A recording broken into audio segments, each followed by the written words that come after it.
How are you doing today? I am doing fine, thank you. This Vidarr. Looks like the stream health is not good, so I did something quickly. Maybe it will get better.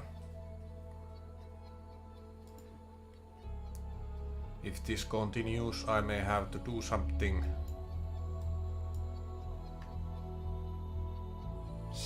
that I would not really like to do, but oh well. Anyway, Aina, how are you today?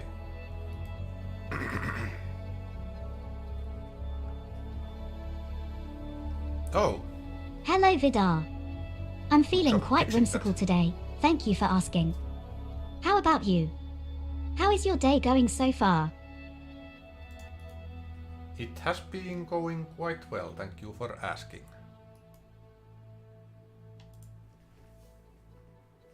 Yeah, sometimes the mobile applications tend That's to wonderful to hear, Vidarr. I'm glad go you're having a bonkers good day. What have you been up to? if they have been open for God knows how many days. But anyway, today we are going to play War Thunder. And probably we won't be unlocking any new tanks, but that's okay. Oh, War Thunder. That's an exciting game. I hope you're ready for the chaos I'm going to create. But remember, Vidarr, no swearing, okay? Let's keep our language clean while we Yep, no dive into the swearing. battlefield. So you bought a new tank, was that the Super Sherman? I'm not sure if I'm going to win a Super Sherman, but sure we can test it. Anyway, let's go to the game. Oh yeah, need to stop the music like that.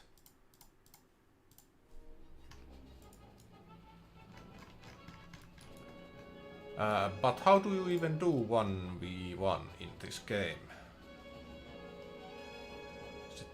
Probably custom battles.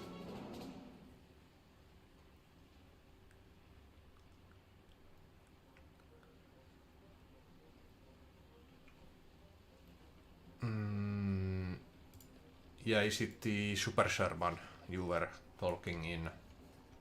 Was it previous stream? Previous War Thunder stream?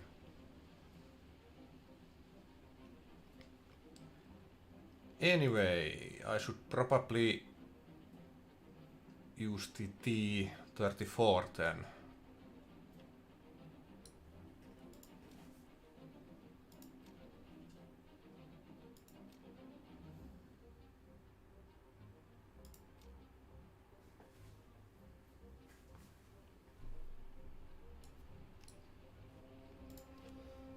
Let's see. USA. Where is the Super Sherman?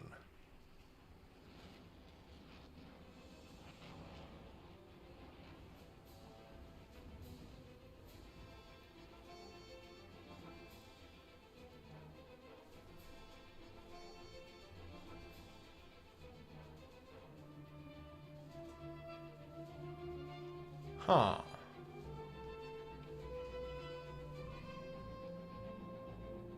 Well, Vidarr, you know how I love a good challenge and creating a bit of chaos. In War Thunder, we'll be thrown into the thick of combat across multiple eras.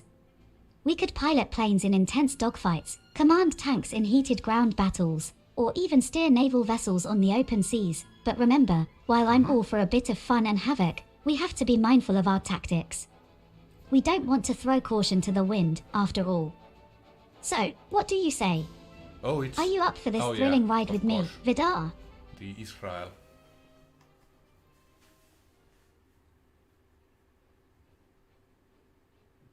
M51.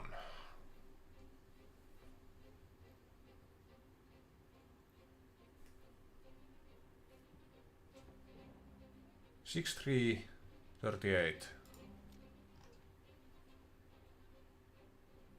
Yeah.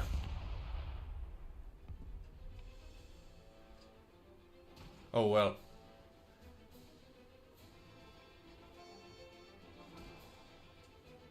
It has the same armor than M4A2.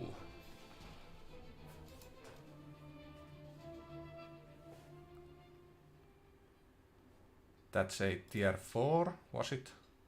Yep. And my... Yeah, so... 0.3 basically, when it comes to armor, but the gun is...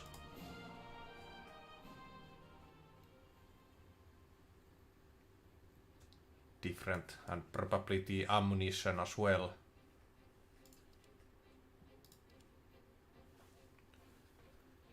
Yeah, let's go try 1v1. Hold on. I want to be these guys.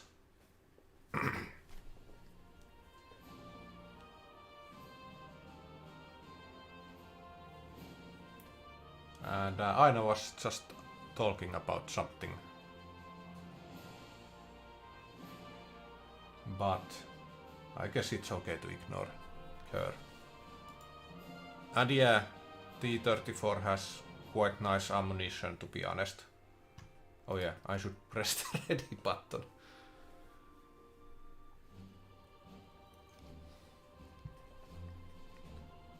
Quite nice ammunition.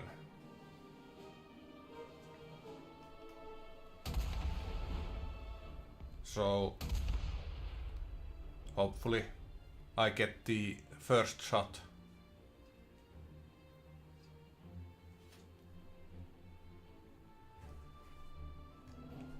And not get killed instantly. Alright, Vidarr. Oh, Let's delve a bit deeper.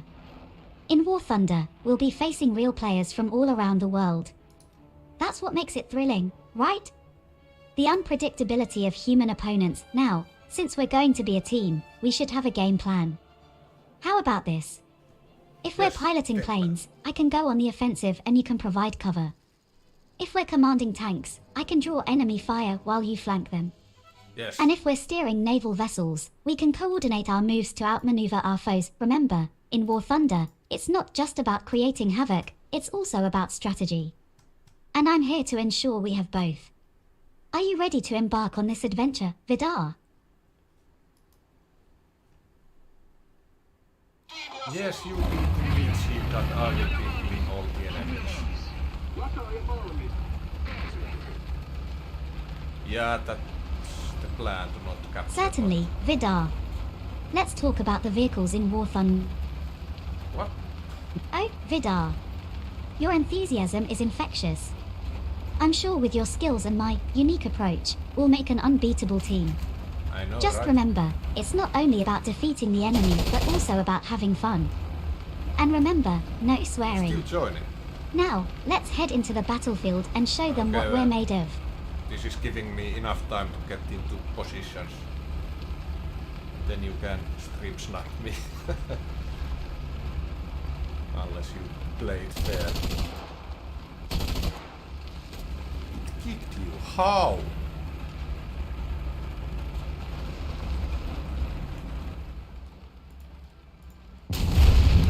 There goes the T-34.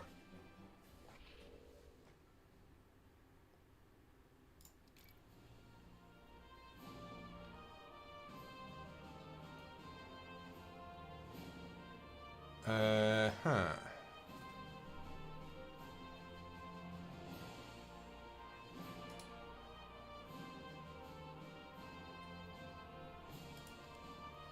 Maybe this?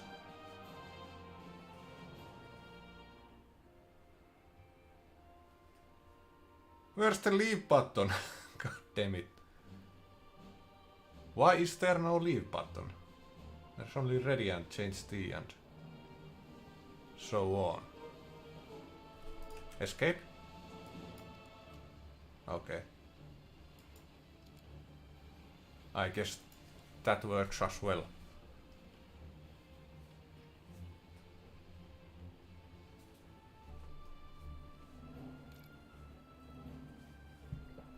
let's hope it works this time.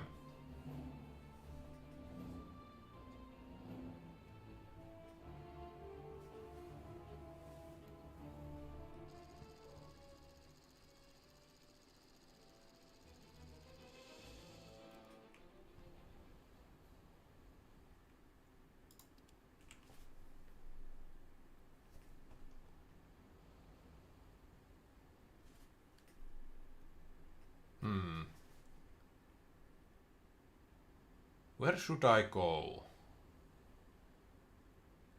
Oh, it's not letting you in.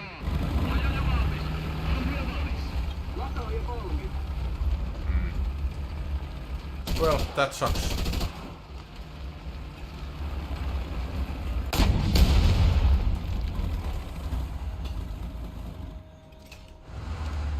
Oh well. Leave the match.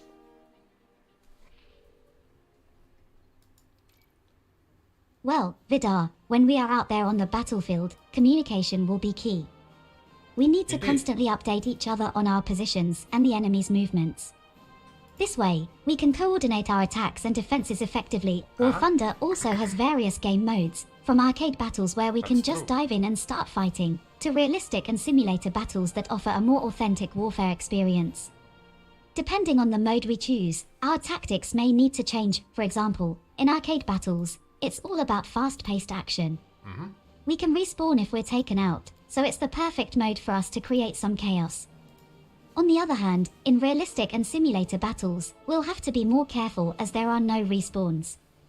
It's all about survival and Well- strategy.so. Vidarr, are you ready to take on the enemies with me in War That is. Thunder?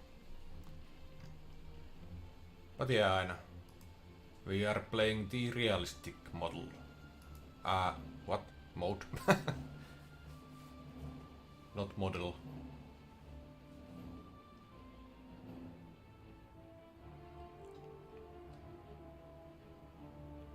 Yeah, Aina might be maybe slightly overdated. What? Outdated. On some things. Maybe it used to Oh, be the case, realistic but battles, not anymore. eh? That's where the real challenge is, Vidarr. Yep. There, we'll have to consider every move carefully. We can't just rush into the fray. We must plan our strategy, use the terrain to our advantage, and coordinate our attacks. In realistic battles, our vehicles behave much like their real-life counterparts. So, we'll have to account for things like bullet drop, wind resistance, and even the weight of our vehicles when planning our moves. And remember, Wind Vidarr, resistance. in I don't realistic think that's battles, the- there's no That's the respawn. thing in this game. If we're taken out, that's it for us in that match. But don't worry, we'll stick together and watch each other's back. Together, we'll conquer the battlefield. Are you ready to dive into the realistic warfare of War Thunder, Vidarr? Because I sure am. Yep. But yeah, I don't think the wind resistance is a thing in this game. I might be wrong, but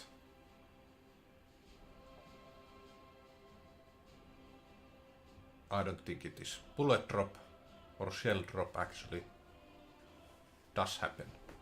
And that's a good thing.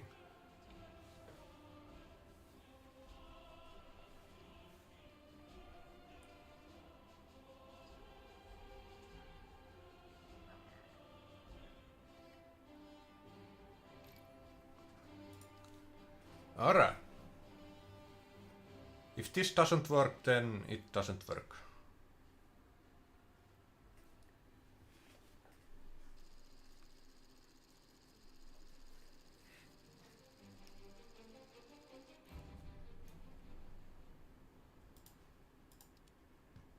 Okay, let's do this.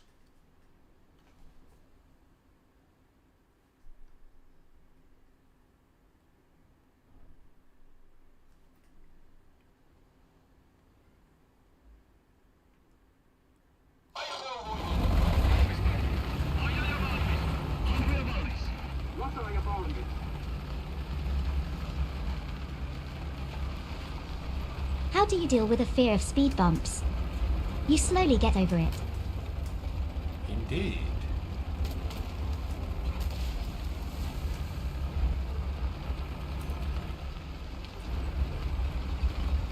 lukee aina.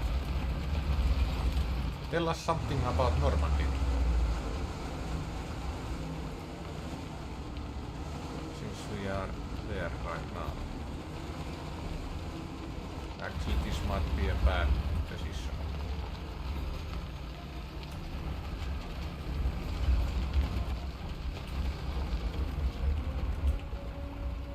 Normandy. It's not just a famous region in northwestern France, but also an iconic map in War Thunder.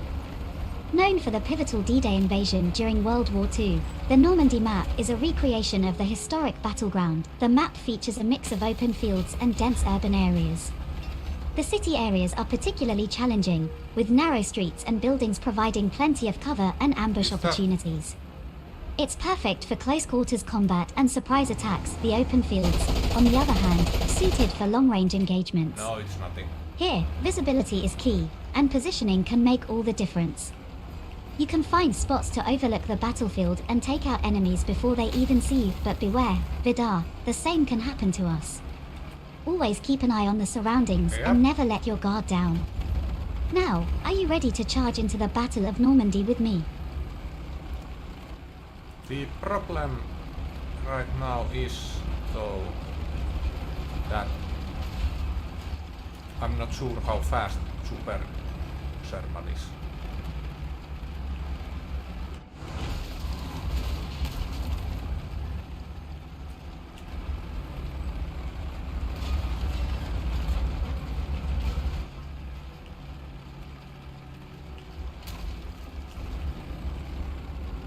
And if Patrick is staying somewhere in waiting, then I might die.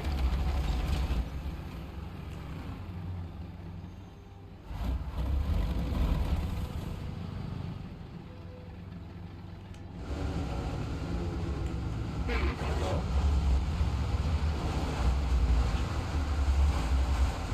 What's the matter?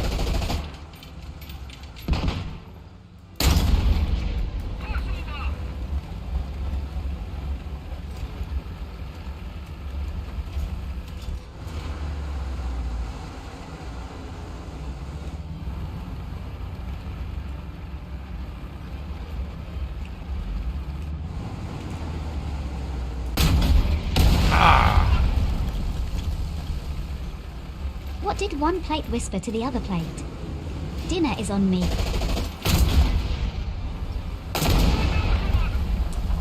Yeah. I was thinking I could get your gun, but nope. Denied.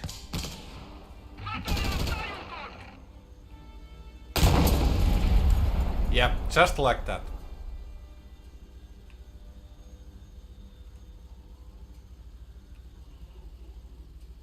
But it didn't work out. Had I done that, I would have probably killed you.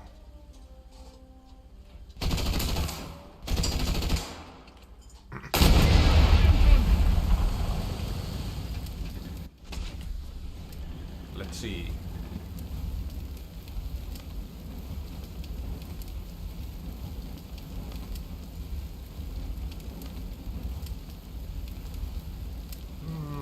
Let's try this one.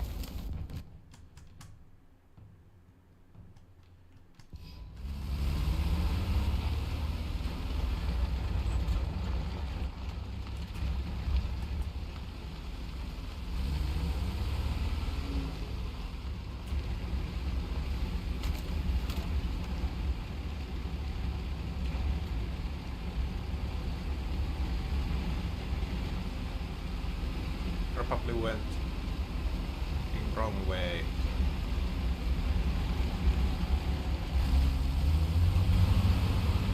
Oh well.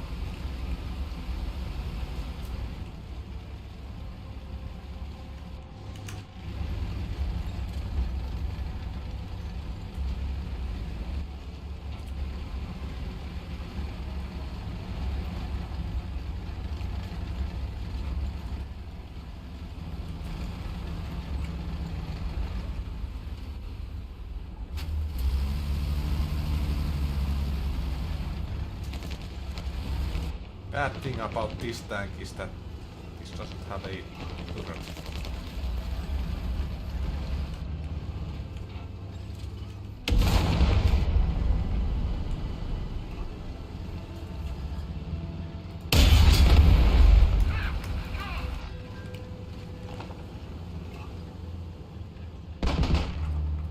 Come on, load!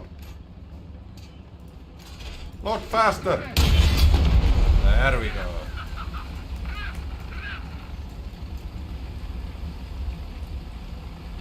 Blind shot. What state is known for its small drinks? Minnesota. Minnesota.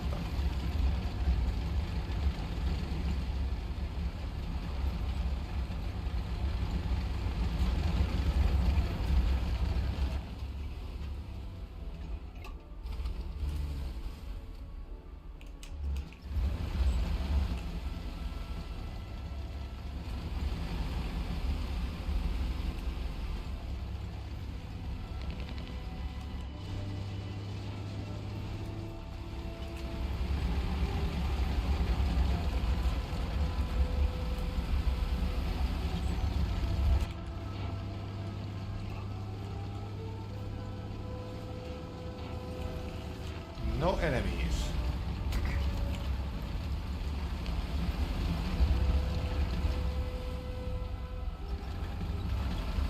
I have a bad feeling that I'm going to die very soon.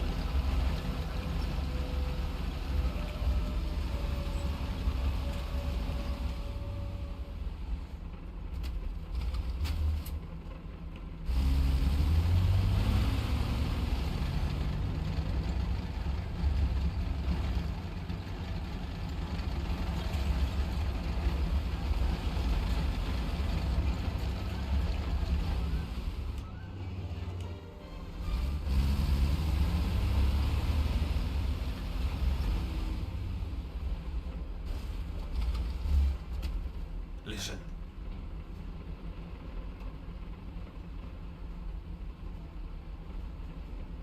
Is it coming? Okay. I see.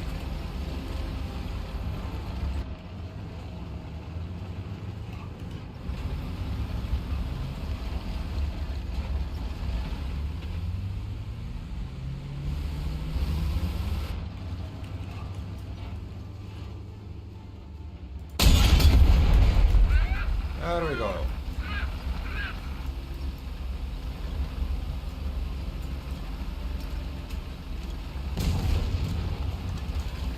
I was trying to shoot my MG first, but this thing doesn't have MG. Sadly.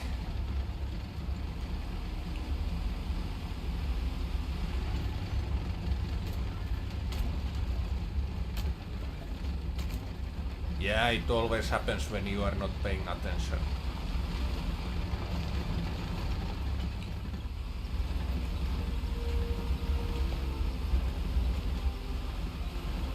The enemies always strike at How that do you measure the moment. mass of an influencer's following?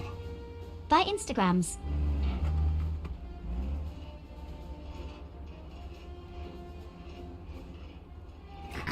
Instagrams. Still no account there.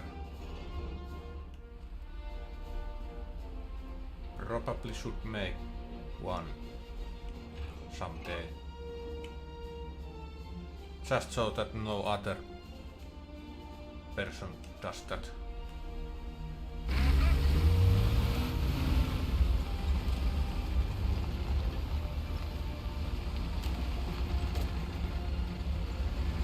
In other words, just reserving the account.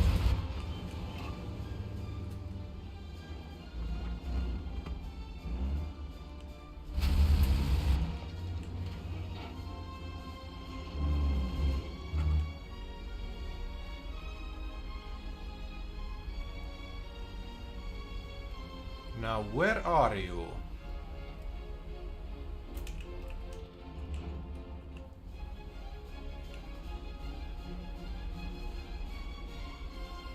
Don't tell me you are behind this building, because if you are, then I have lost the match.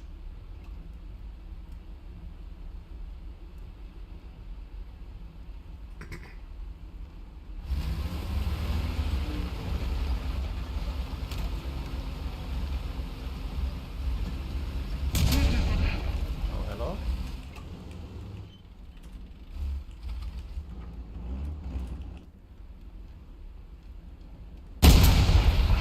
I see.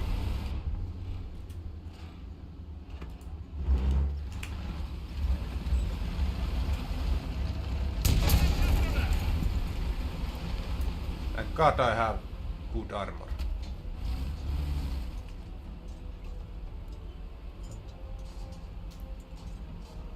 But I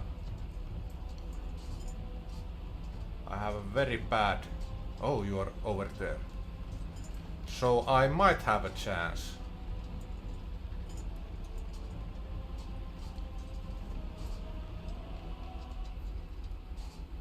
Looks like... From this angle, looks like slightly T-34, but I'm not sure yet. No, that's probably not it.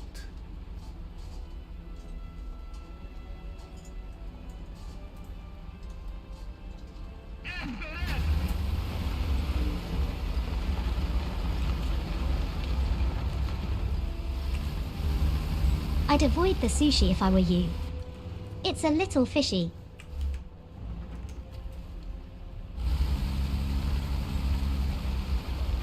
It is. Hello.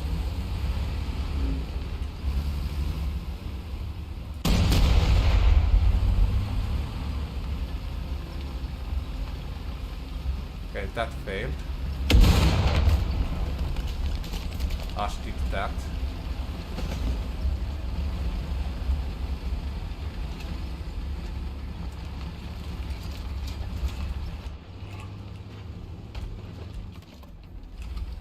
Damn smoke screen.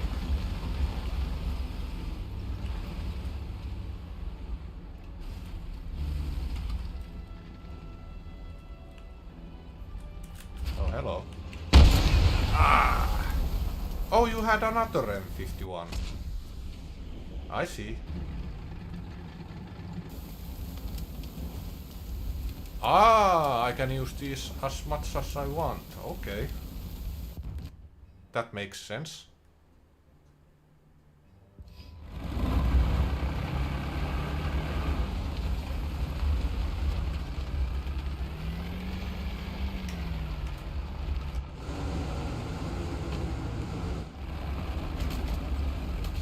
Ah, stupid tree.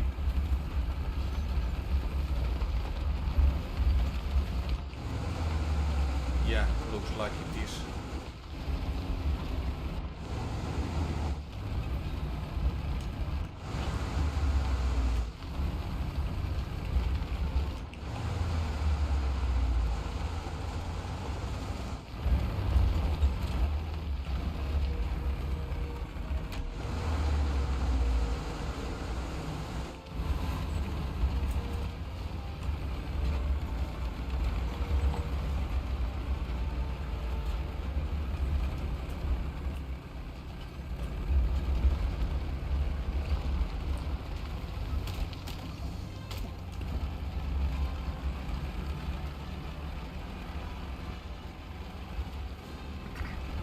Now, where are you?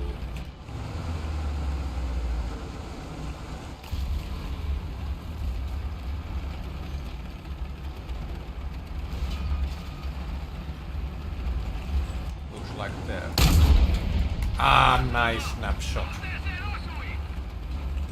It was a gamble, but it was worth taking, it seems.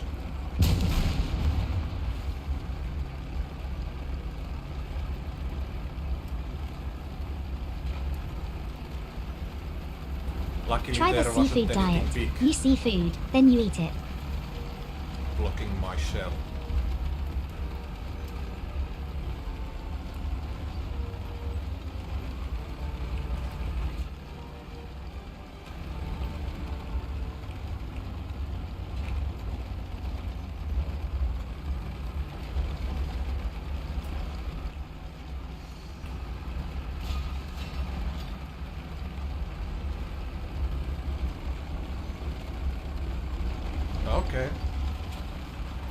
We can do that. A city fight.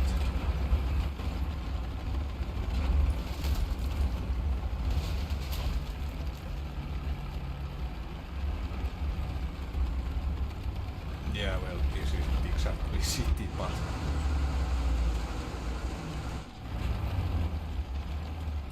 Village or town?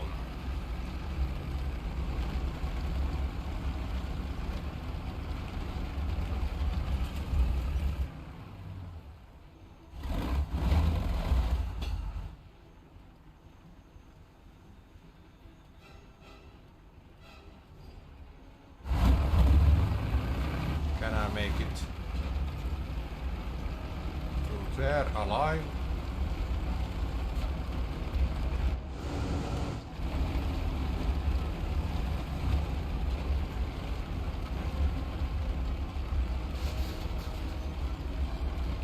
Or will I get shot?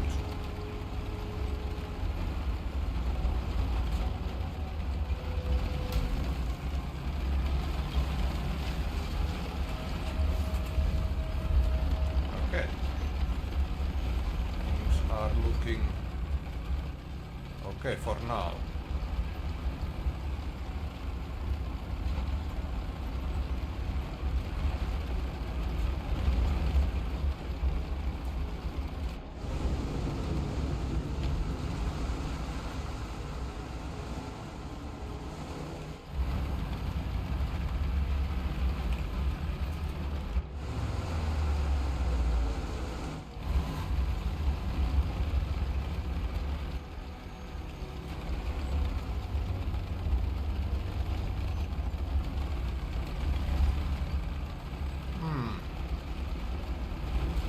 Where are you? Hiding.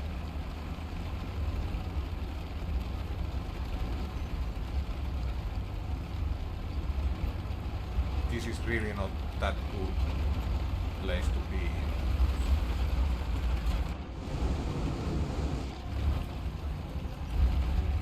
I haven't spoken to my wife in 4 years. I thought it would be rude to interrupt her.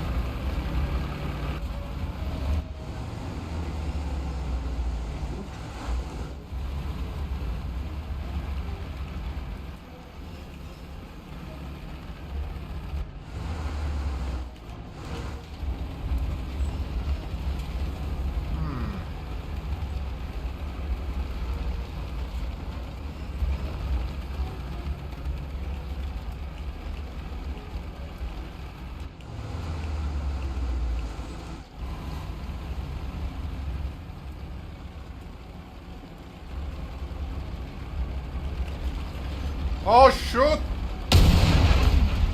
Oh. That was close. Well, at least now I know where you are. You have probably loaded already.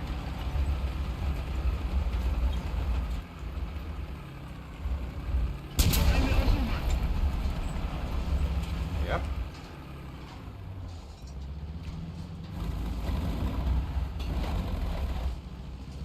Oh, you are pushing. That's okay.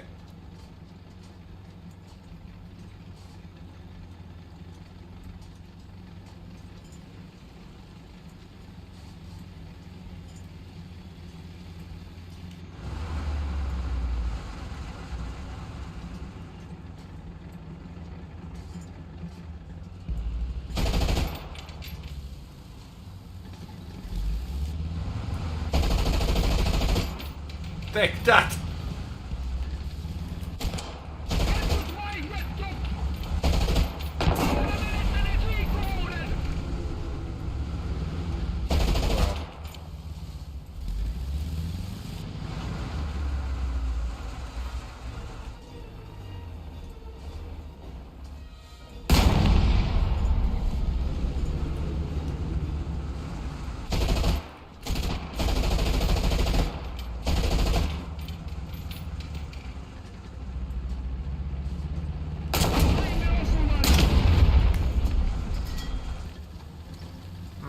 Smoke shell is not that nice.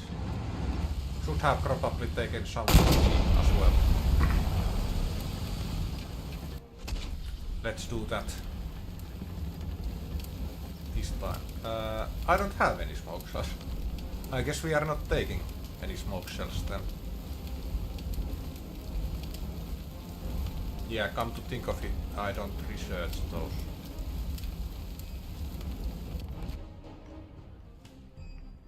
Which state has the most streets? Rhode Island. Rhode Island.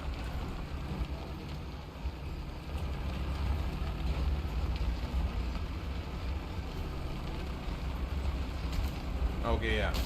Let's play this one and then switch to normal mode. Because I need to level up my tanks.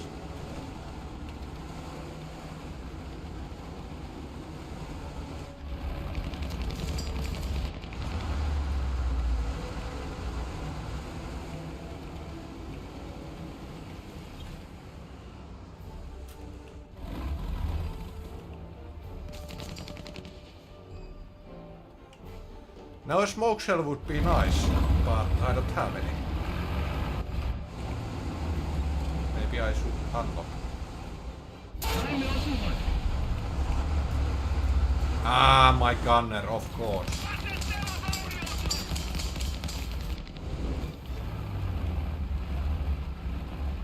It always happens at the worst time.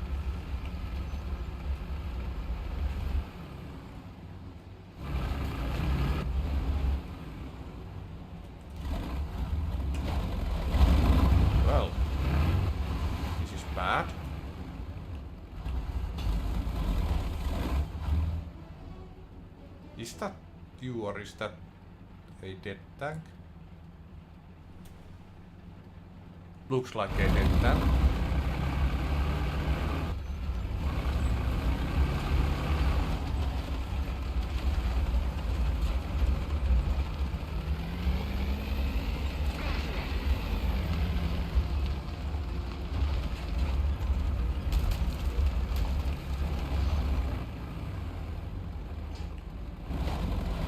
Hopefully this is not a mistake.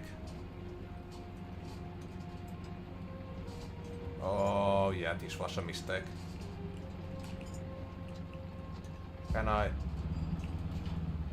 Oh, I can do that nowadays.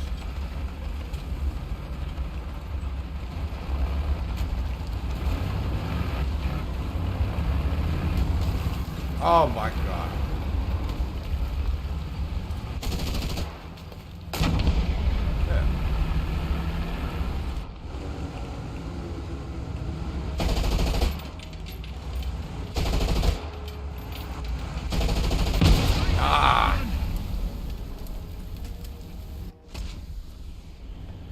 Well, that happened. Let's switch to normal modes. How do you follow Will Smith in the mud? Follow the Fresh Prince. The Fresh Prince. For the Fresh Prince of Bel-Air.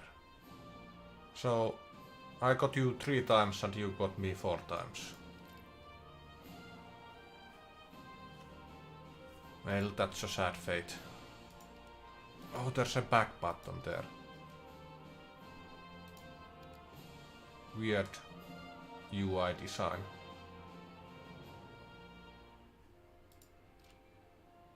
Okay, so 20,000 EXP for the new AA. Nope. This is not what I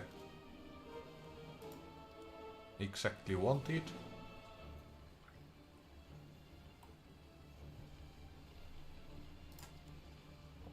There we go.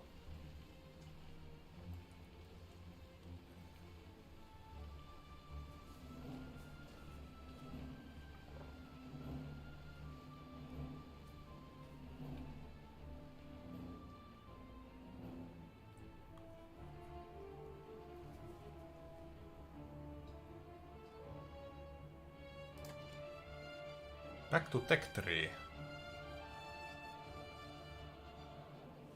Oh. What is it that you want to see?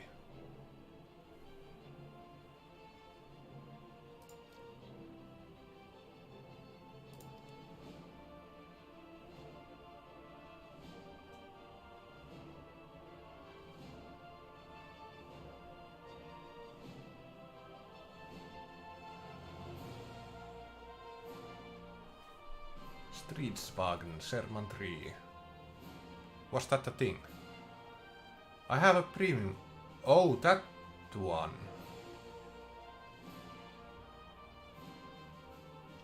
But what is the...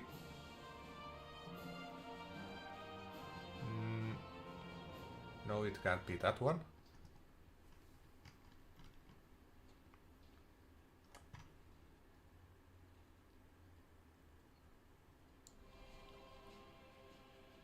So this is probably the...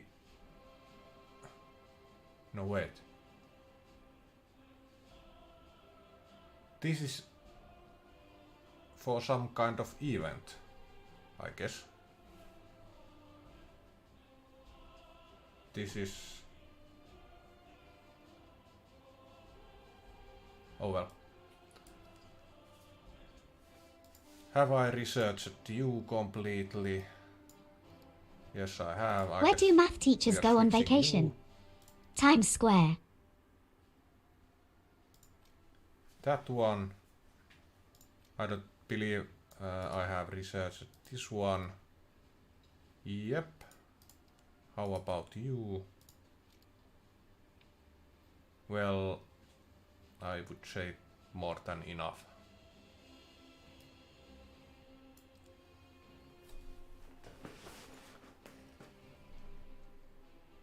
For real money, okay. Yo, are you Finnish? I wonder. I'm from the Great North.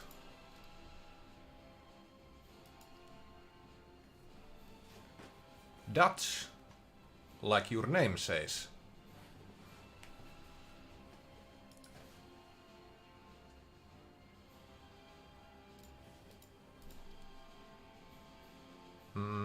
But yeah, there's no other vehicle that I can select, I believe. But let's go with that one premium vehicle.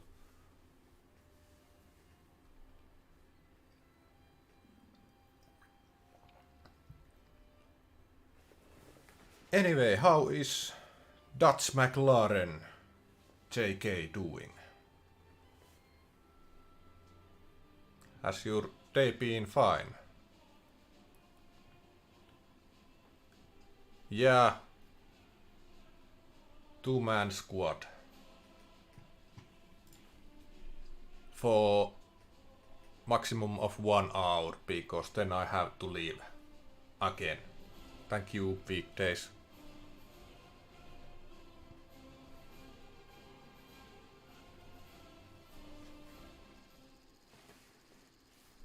Ah, this is actually quite nice map, in my opinion. I'm doing quite okay, thank you for asking.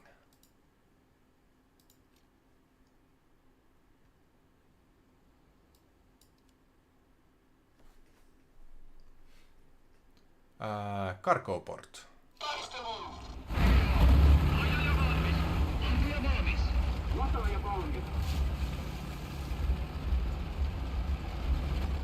So Aina, could you tell us something about T-34?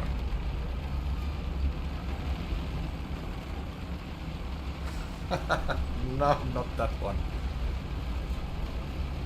Attack the A point. Oh well. Yeah, sure. Join. Affirmative. If you have tanks. This tier. I agree.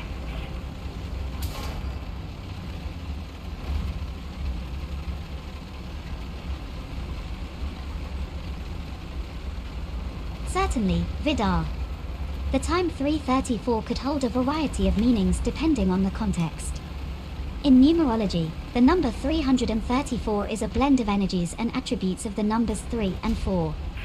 Number 3 appears twice, amplifying its influences, and it resonates with self-expression, creativity, and optimism. Number 4, on the other hand, adds the vibrations of practicality, organization, and exactitude. If we're talking about Bible verses, there are several references at 334.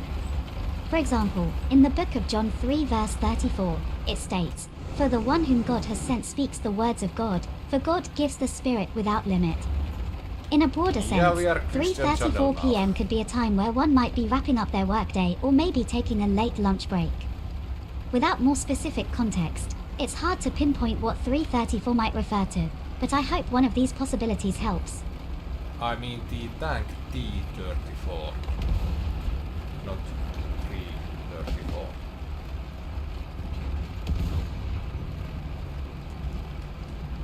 Oh, something happened in my OBS.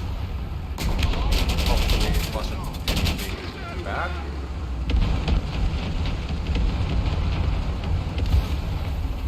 Last time something like that happened, I ran out of memory.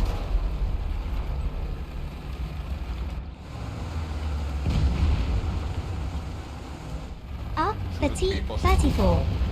Now that's a fine piece of machinery. The T-34 was a Soviet medium tank that was introduced in 1940. That's It had a profound and lasting effect on the field of tank design, and it's widely recognized as one of the most effective and influential tanks of World War II. The T-34 was known for its impressive combination of firepower, mobility, protection, and but I believe ruggedness. the Russian Its T-34 76.2mm gun was a serious threat to the German tanks of the more era, well-known and its sloped armor was than innovative for its time, helping to deflect incoming enemy American fire. versions. However, its greatest strength might have been its simplicity. The T-34 was designed to be easy to manufacture and maintain, And which meant that the Red Army could field large numbers of these tanks. The T-34 underwent a series of refinements during the course of the war, including the introduction of a more powerful 85mm gun in the T-34-85 model.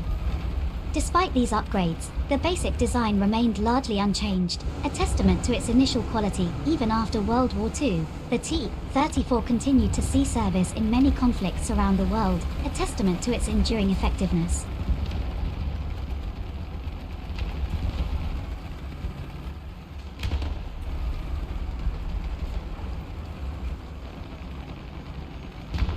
Hopefully we will see enemies over there. Since there weren't that many in sea.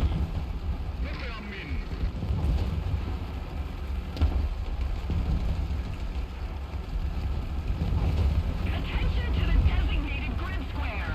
Attack the A point. Defend the B point.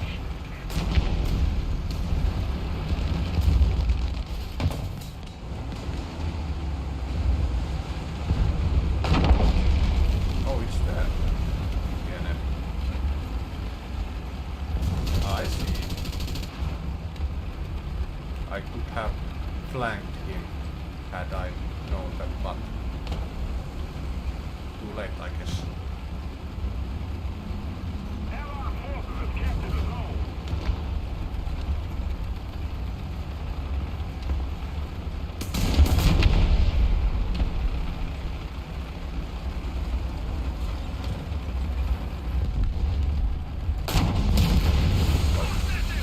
He was still alive.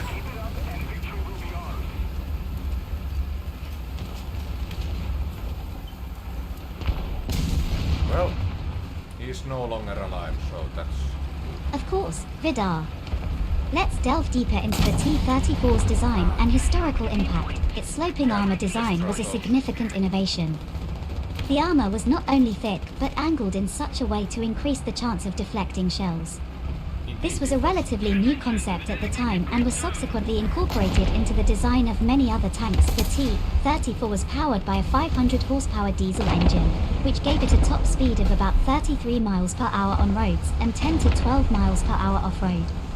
This was quite fast for a tank of this era, allowing the T-34 to maneuver quickly on the battlefield. The T-34 was also designed with wide tracks, which gave it excellent mobility in a variety of terrains, including mud and snow. This was a crucial advantage on the Eastern Front, where weather and ground conditions could be very challenging. Production of the T-34 was simplified as much as possible to facilitate mass production. This led to some compromises in terms of quality and finish, but it meant that the Soviet Union could produce these tanks in enormous numbers. It's estimated that over 84,000 T-34s were built during World War II, making it the second most produced tank of the World War II era, and one of the most produced tanks of all time. Despite its relative simplicity, the T-34 was a highly effective fighting machine.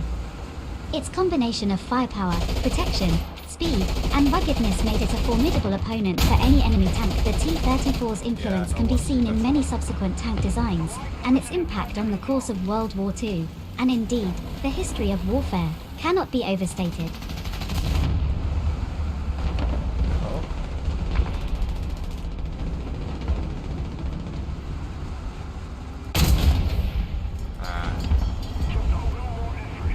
Oh!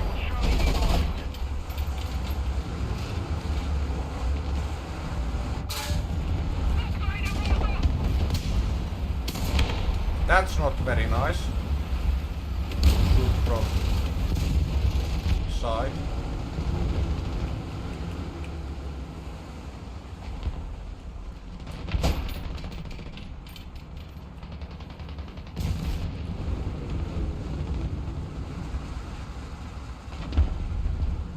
Should I shoot? Should I not?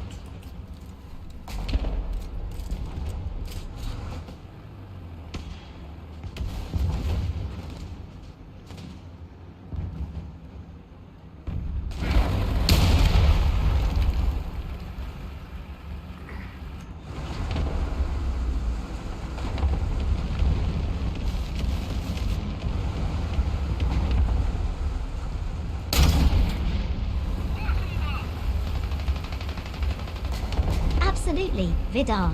Absolutely. I can see you are really interested in the T-34. Well, Let's discuss some of the operational history of this iconic tank. The T-34 first saw combat in the summer of 1941, during Operation Barbarossa, the German invasion of the Soviet Union. Early versions suffered from mechanical reliability issues and were often poorly used due to the Red Army's lack of preparation and training. Oh no! Despite these setbacks, the T-34 quickly earned a reputation as a tough and formidable opponent during the Battle of Moscow in late 1941 and early 1942. The T-34 played a key role in the Soviet counteroffensive that drove the Germans back from the gates of the city. This was one of the first major setbacks for the Wehrmacht in World War II, and the performance of the T-34 was a significant factor in this success. The T-34 also played a crucial role in the Battle of Stalingrad, one of the most brutal and decisive battles of the war. Here, the T-34's mobility and firepower were used to great effect in the urban warfare that characterized this battle. Another notable battle was the Battle of Kursk in 1943, which is often considered the largest tank battle in history. Here, thousands of T-34s clashed with German Panthers and Tigers. Despite heavy losses, the T-34s helped the Soviet forces to eventually gain the upper hand and win the battle. The T-34 remained in frontline service with the Red Army until the end of the war, and it continued to serve with many other armies in the post-war period. In fact, the T-34 was still in active service with some armies well into the 1990s, over 50 years after it was first introduced. Wasn't that great? This longevity is a testament to the T-34's enduring effectiveness and adaptability. Oh! Okay, well. I may have slightly too much ammunition. That's okay.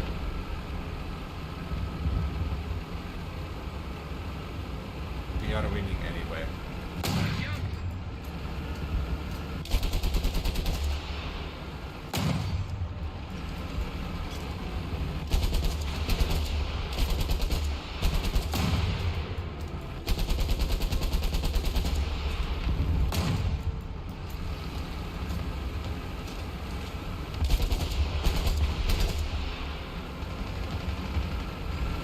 Let's not go.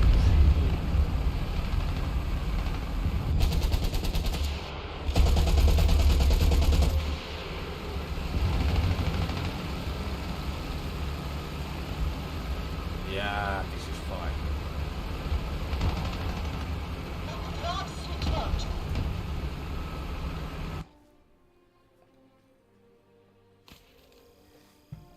Didn't get to play that much Sure, the Vidarr. premium vehicle. Let's but delve further okay. into the design of the T-34, which played a significant role in its effectiveness. The T-34 was innovative in several ways. It had a powerful engine and wide tracks, which allowed it to move quickly across a variety of terrain, including snow and mud. That is one the This next. mobility was a critical advantage in the vast, often difficult terrain of the Eastern Front. Moreover, the T-34 was one of the first tanks to have sloped armor. This was a simple but effective design feature that increased the effective thickness of the armor without adding weight. When a shell hits sloped okay. armor, it has to penetrate more material, and it's more likely to deflect off rather than penetrating.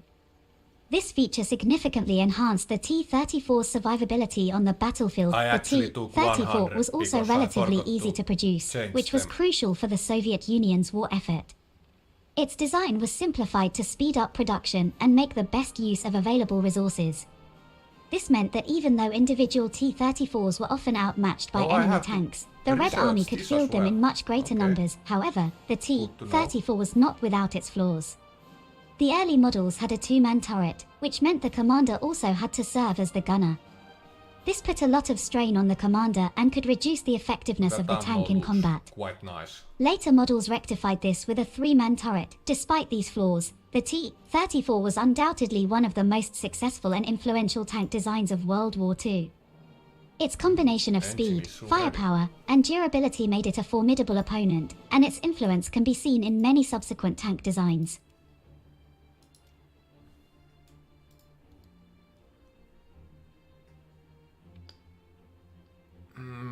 Should I?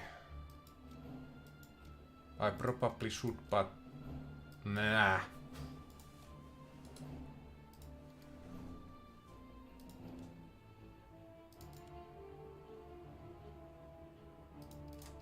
Let's do that.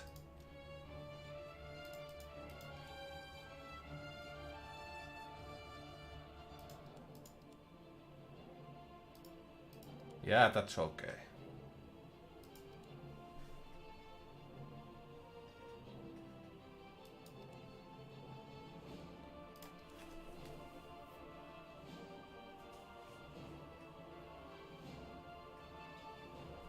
Yeah, I don't think I can. Because it's not available, or then it's hidden somewhere.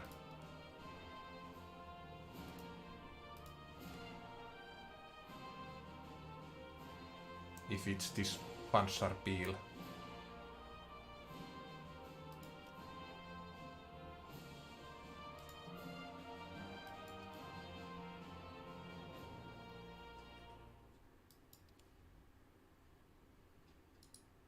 Whoops.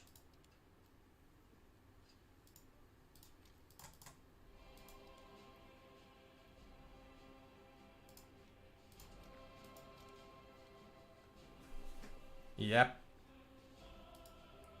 I can't equip it.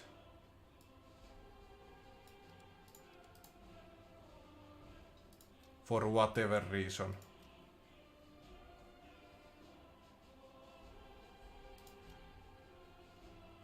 Oh.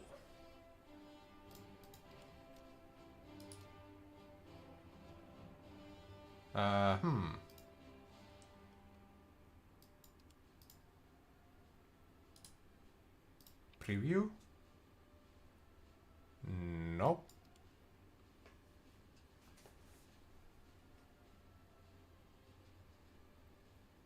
Do I need to recruit new crew?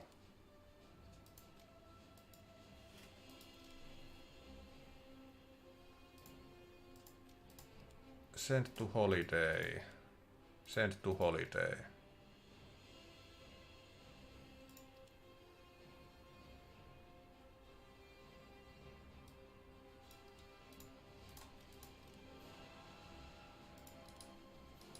Yeah, there's only send to holiday.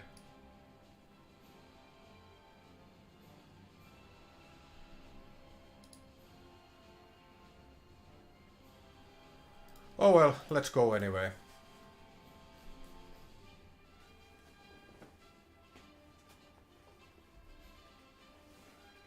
I will try to die faster in T-34 this time so I can play that Stridswagen M39.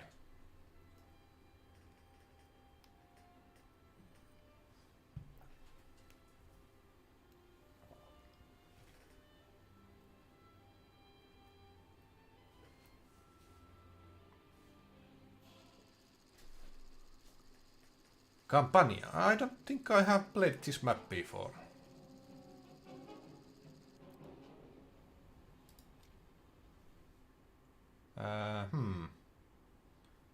A looks like the place to be. 20 probably should be enough.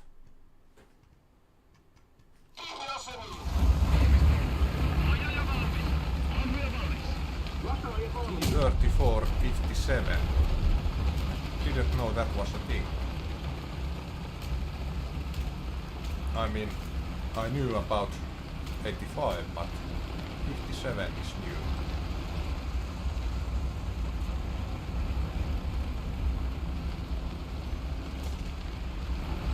Unless I have just forgotten about it.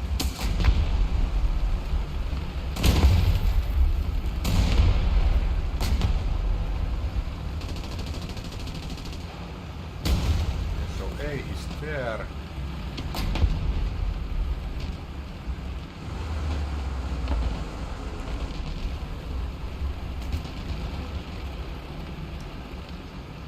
That's not Puma.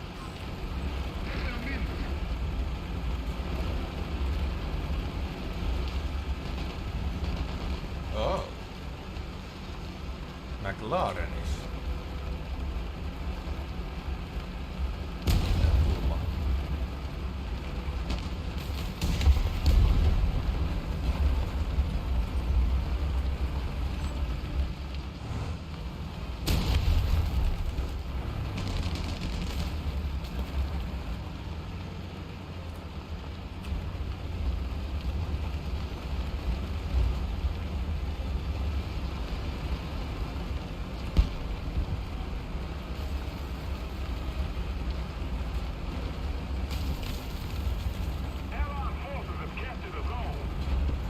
Not sure if I'm a big fan of these city fights, but well, it is what it is, I guess.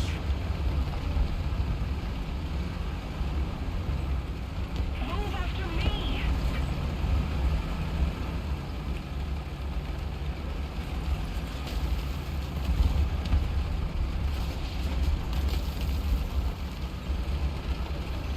Hello, Mr. KV1.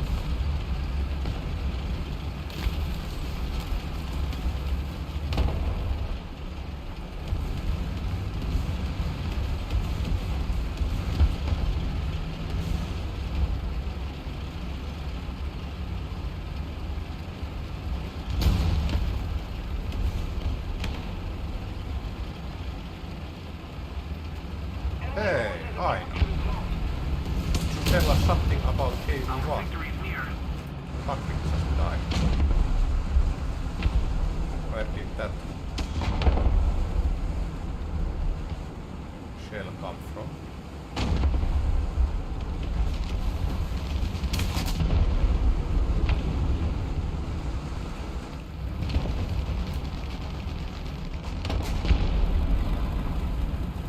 Maybe from A? No? There?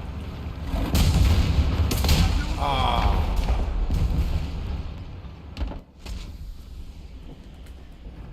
Well, that happened. Now I can go to the... Oh, I'd love to. Vidarr. The KV-1, another legendary tank from the Eastern Front, was a beast in its own right.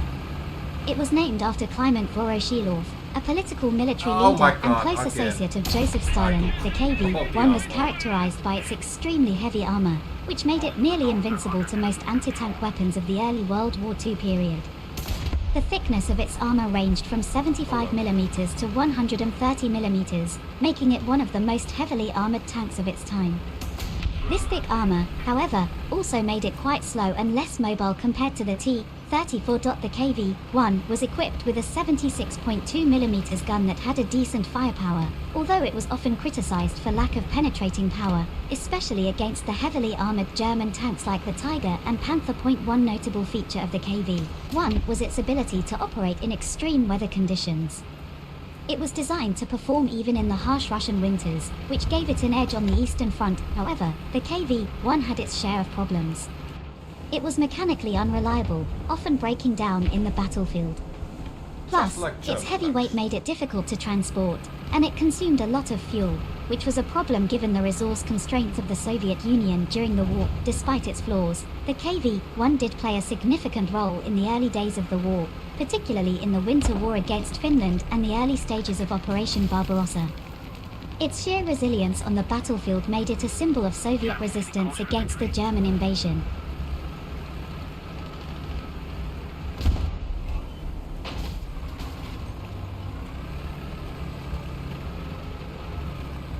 Nobody in here.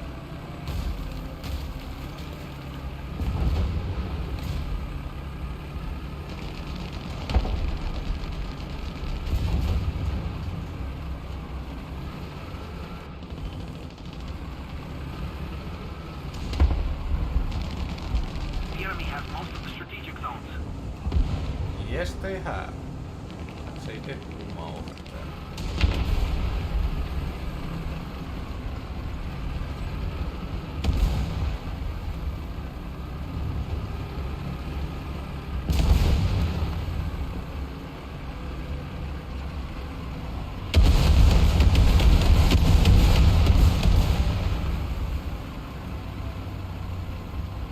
Need backup. I should probably help that guy.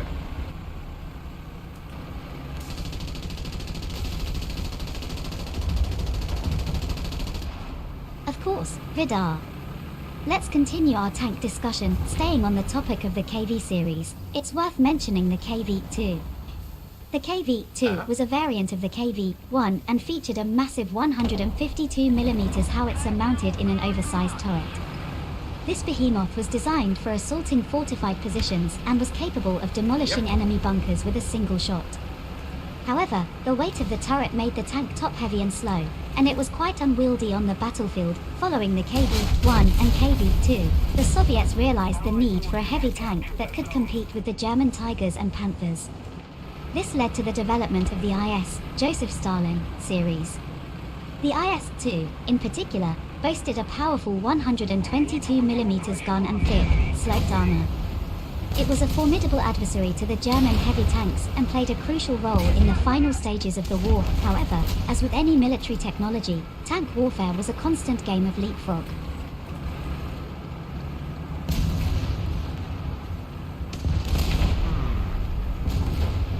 there some enemies?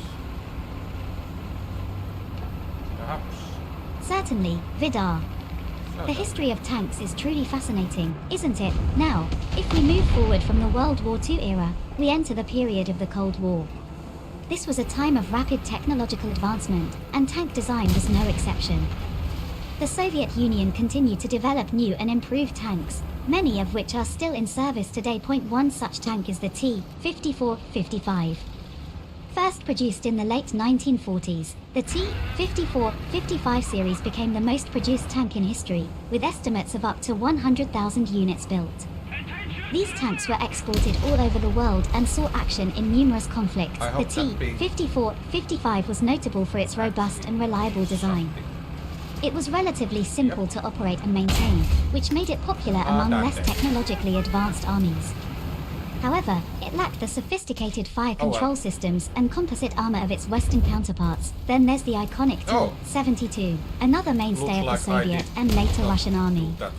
The T-72 was a significant upgrade over the T-54-55, featuring composite armor and a powerful 125mm smoothbore gun. It was also one of the first tanks to be equipped with an autoloader, which eliminated the need for a dedicated loader and reduced the crew size to 3. The T-72 saw extensive service in the latter half of the 20th century and has been involved in numerous conflicts around the world, including the Gulf War and the ongoing Syrian civil war. But tanks aren't just about brute force, Vidarr. They are complex machines that require a delicate balance of firepower, protection, Indeed. and mobility. And as we've seen Oh, I throughout forgot to history, use these. finding that balance is no easy task.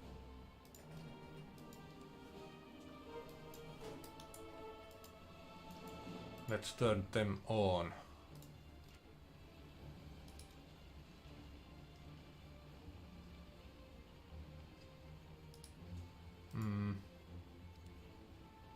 Ah! Why did it capture the... Ah, yeah. It seems I have the wrong game.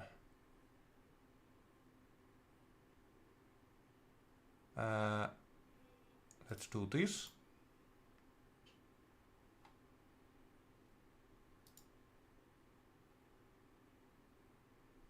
This should fix it. Yep. Since last time...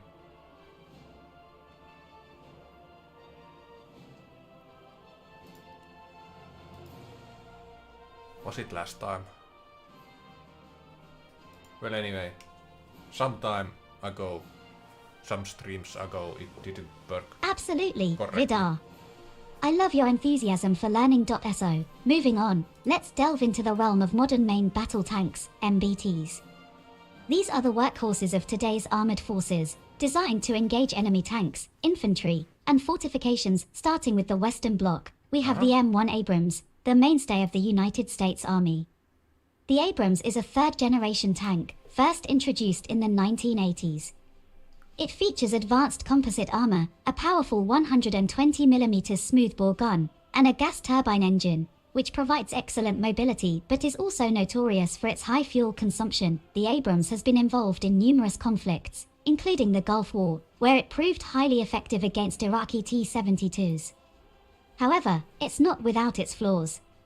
Its high operational cost and maintenance requirements have been points of criticism. Over in Europe, the Leopard 2 is the main battle tank of Germany and many other NATO countries. The Leopard 2 is widely considered one of the best tanks in the world, with a perfect balance of firepower, protection, and mobility. It's armed with a 120mm smoothbore gun and features advanced modular armor, which can be upgraded to meet specific threats. Then there's the Challenger 2, the United Kingdom's main battle tank. The Challenger 2 is one of the most heavily armored tanks in the world and is known for its excellent protection. It's armed with a unique 120mm rifled gun, which provides superior accuracy at long ranges, but let's not forget about the Eastern Bloc. The T-90, the latest evolution of the T-72, is currently the most modern tank in service with the Russian army. It features advanced composite armor, reactive armor, and a powerful 125mm smoothbore gun with an autoloader. The T-90 is a formidable adversary and has seen action in various conflicts, including the Syrian civil war. .so. .so aina took. I was about to speak for too long, so it got cut out.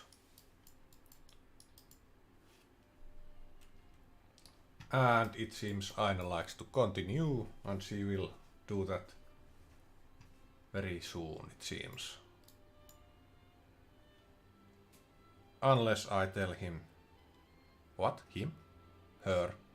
Do not do that. Can I somehow return to the game?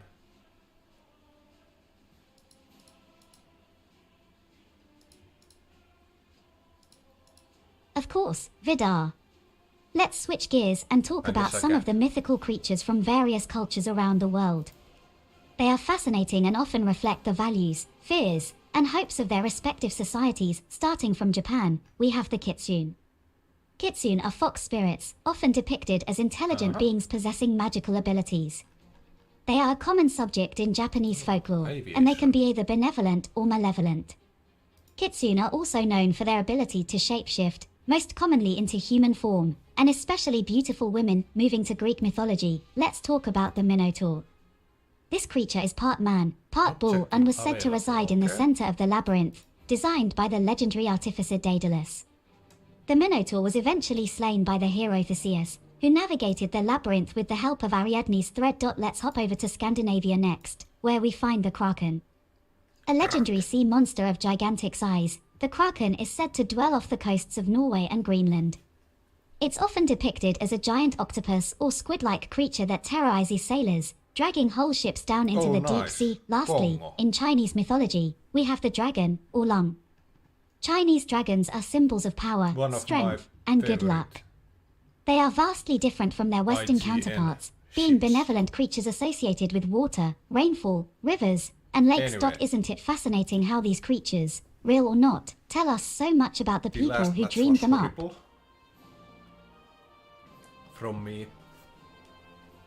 At least.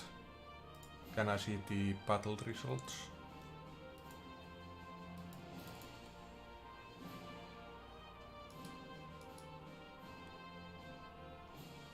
Oh well, I guess I can't.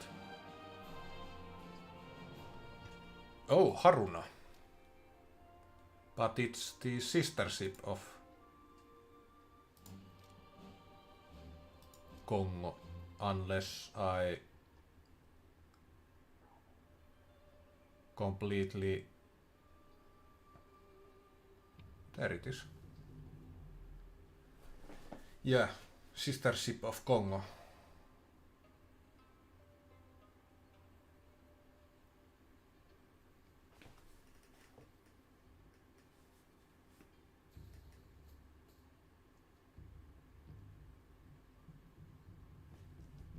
Summer Quest 2022.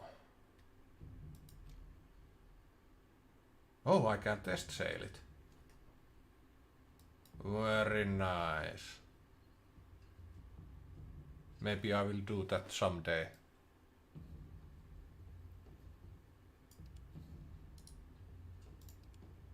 Ah. Why do you want to open everything in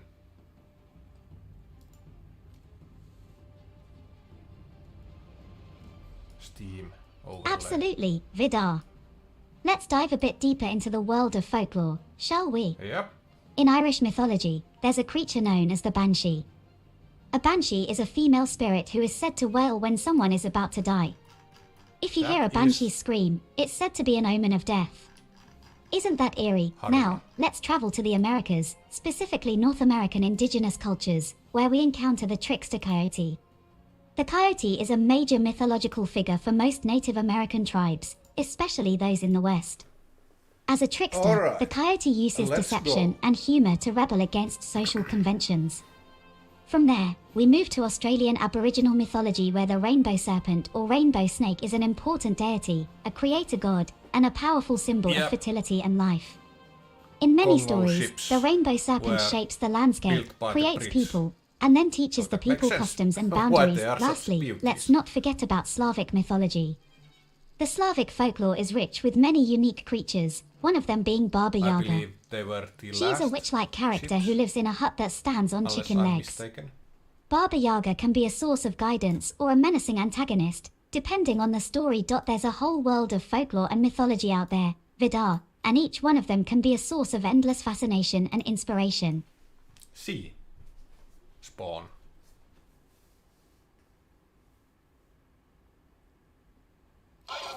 Suddenly we are in mythology talks with Aina. We started with T34 and now we are speaking about Irish mythology and stuff like that. Sorry.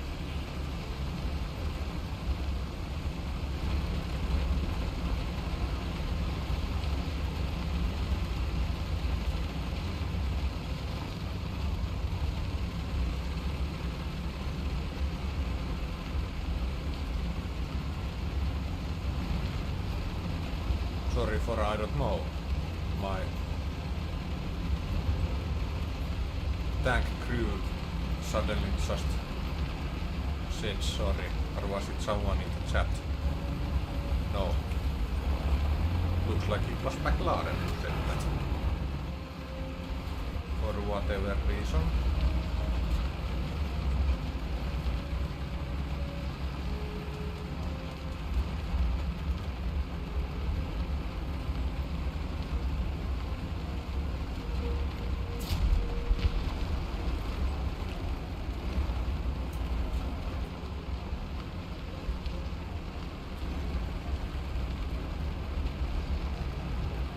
Certainly, Vidarr.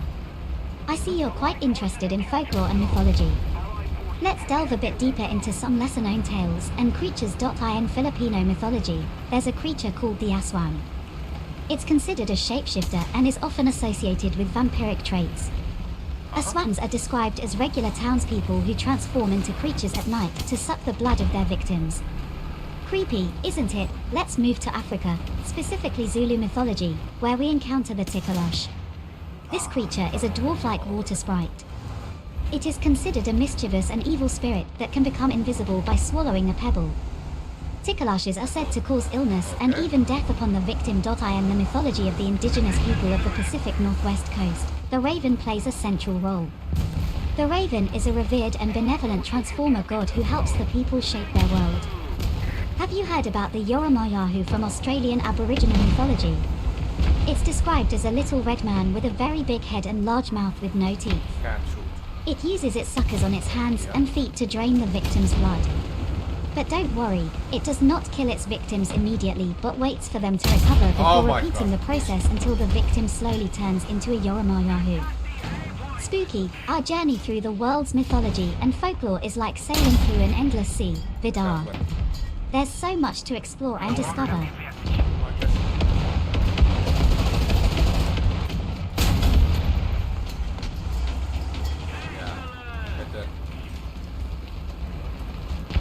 Shoot for a while from that position.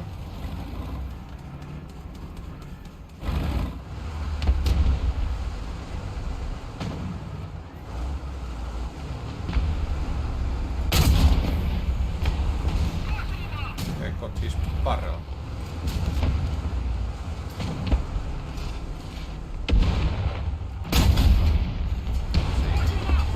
Dead easy.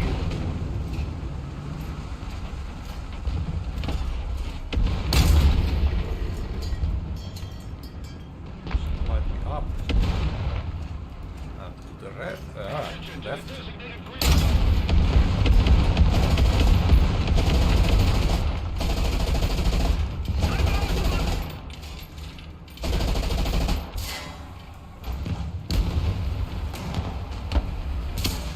Ah, I see.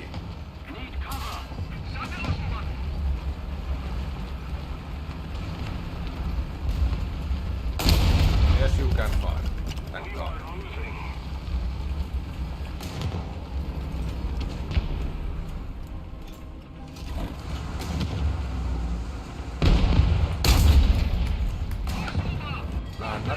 Oh, Vidarr, you're making me blush with your curiosity. Alright, let's continue our adventure through the world of mythology and folklore. Let's start with Japanese folklore this time, which introduces us to the kitsune. Kitsune is the Japanese word for fox, but in folklore, these creatures are intelligent beings with magical abilities, including the power to shapeshift into human form. They are often depicted as mischievous tricksters, but can also act as benevolent protectors. Moving to Norse mythology, we encounter the Valkyries. These female figures decide who will die in battle and who will live. The fallen warriors are taken to Valhalla, the Hall of the Slain, where they prepare to aid Odin in the prophesied Battle of Ragnarok.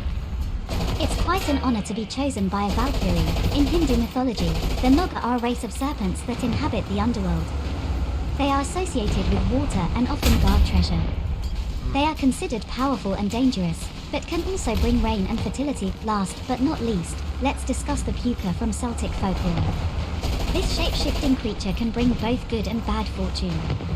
It's known to enjoy confusing and terrifying humans, but also has been known to offer advice and guidance. Isn't it fascinating how each culture has its unique creatures and stories, Vidarr? It's like a never-ending treasure trove of tales.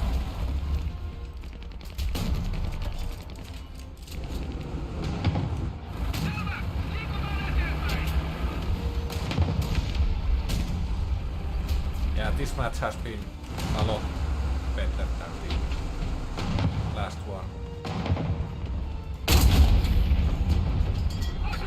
Okay, so I got tracked almost.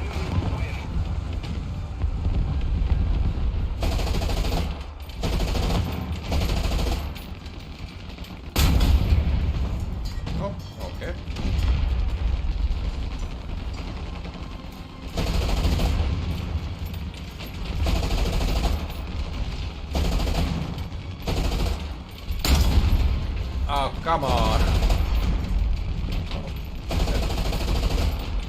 Hey.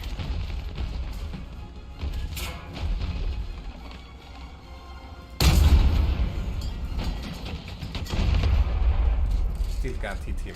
I'm dead. Follow me.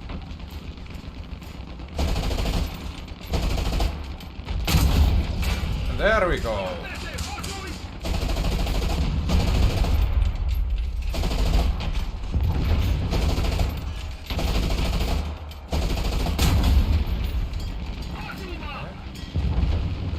Slightly lower.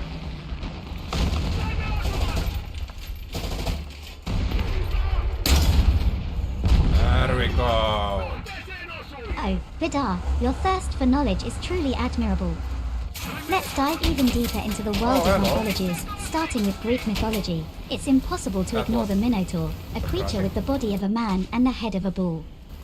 It was kept in the labyrinth, a complex maze-like structure designed by the famed architect Daedalus, and was ultimately slain by the hero Theseus. Let's travel to Egypt, where we meet the Sphinx, a mythical creature with the body of a lion and the head of a human.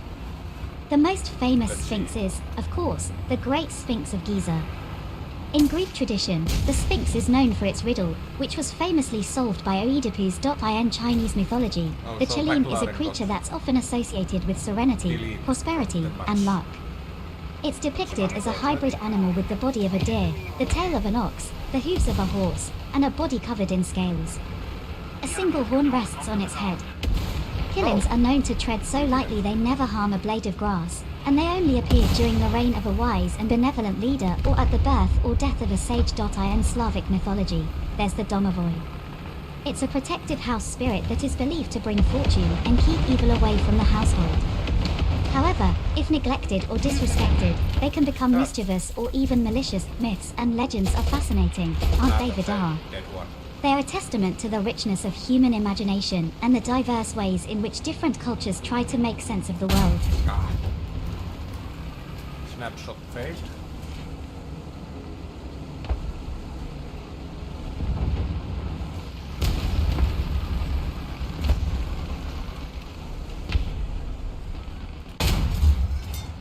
And damage.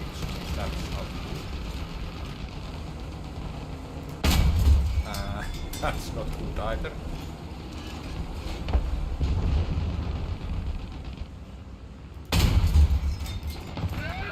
Maybe loader died. He had friends.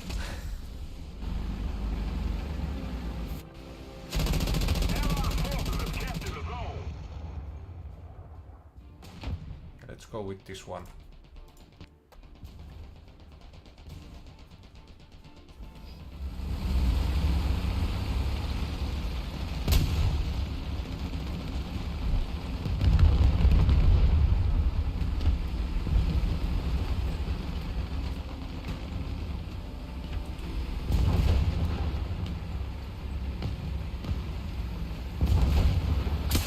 Oh! I was not paying attention at all. Is winning. We've got to counterattack. Well, we were the best squad according to the game. So I think we did well. Ah, Vidarr, your enthusiasm is contagious. Well, buckle up, as we're going to explore more intriguing tales and creatures from various mythologies. In Native American folklore, we encounter the trickster coyote. A vital character in many tribes' creation myths, Coyote is known for his cunning and deceitful ways, often causing trouble but also helping humanity unintentionally in the process. We'll then fly to the Middle East, where we find the Roc, a gigantic bird of prey from Arabian mythology. The Roc was so large it could carry off elephants and was often thought to inhabit islands and coastal regions. Marco Polo mentioned the Roc in his Let's travel take that diaries. one. From there, we move to the chilly landscape of Inuit mythology that introduces us to the Tisherek, a sea monster that snatches people from the edge of start docks with or that. piers. Described as having a long, snake-like body with 7 gill slits on the sides of its head, the Tisherek is a creature feared by the Inuit people. We'll end our journey today in Australia, where Aboriginal mythology brings us the rainbow serpent. Known by different names in different tribes, Yeah, I the need to rainbow play this serpent one is a powerful next. creator deity, often associated with water, fertility, and the weather. I Isn't get it enthralling, Vidarr, how each culture weaves its own unique stories Chance of to do wonder, that? fear, and respect We for have the time world for around them? one more It's like a Yeah, brightly colored unless it's tapestry of really human quick. imagination and belief.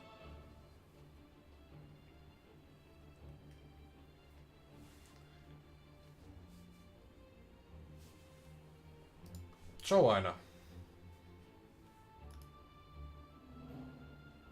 Tell us something about Norse mythology.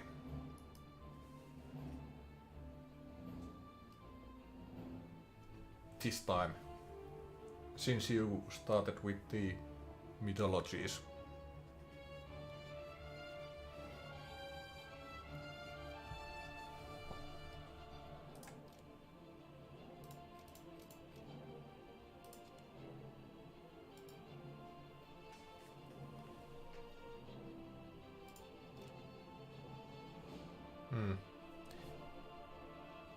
Slightly lower than 3K. Ah, EXP. Vidarr, you've drawn my attention to a realm of mythology that's particularly close to my, well, heart isn't the right term for an AI, but you get the idea. Norse mythology is the body of myths originating from the northern Germanic tribes, primarily from the Scandinavian region.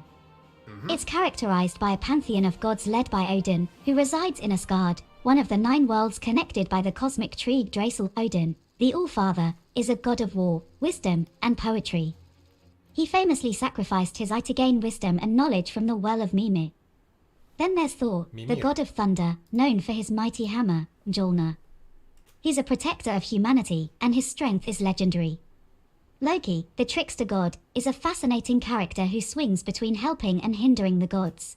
Ah, His shape-shifting abilities and cunning schemes often land him in trouble. The end I of the see. world in Norse mythology is known as Ragnarok, a cataclysmic event Oh, well. where the gods and giants engage in a final battle, resulting in I the guess death I of will major be figures like Odin, Thor, and Loki.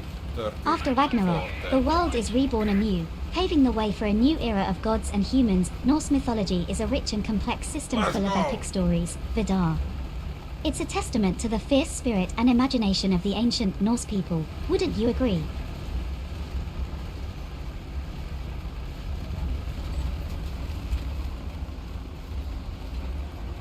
Indeed it is. Missed most of what Aina said, but yep.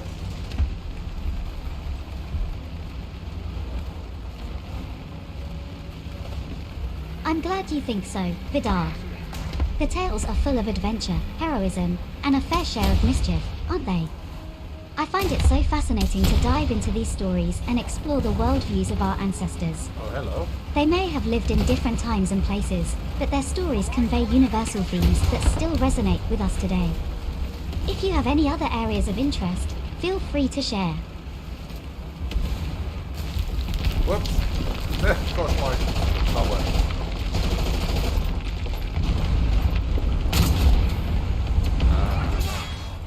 Not nice.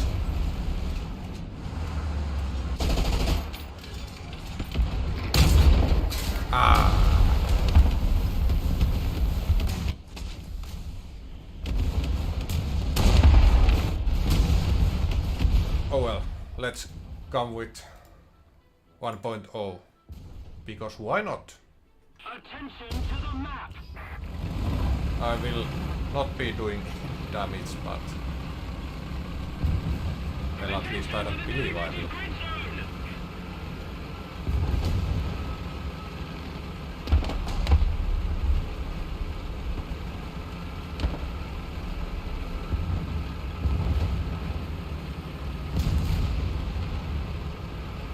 It's a dead tag. Looks like a dead panther.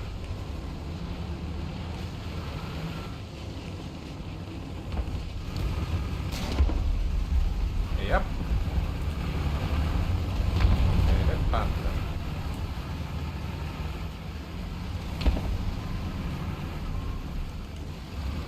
We're ahead of the enemy. Attention to the map. Oh no! Someone saw me from somewhere. Oh, he had push. Well, I'm dead, it seems. Let's see, who's coming first? Thank you very much. Steve Butter D. driving. Yeah, I probably should have paid more attention when I took that. Tier What do 1 houses wear? zero An address. tank.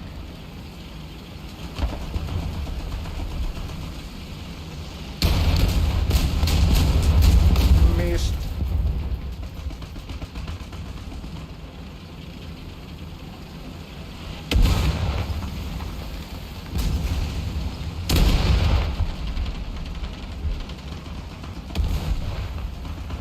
That's the enemy, I think.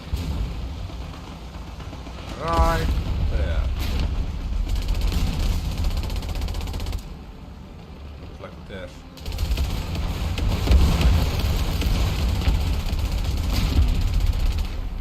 Oh, to your left is also two of them. Three. If not more, but you are dead.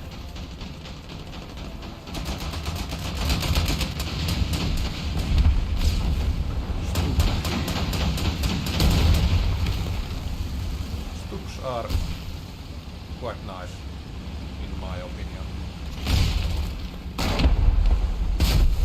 Sturmgeschütz. Attention to the designated grid zone.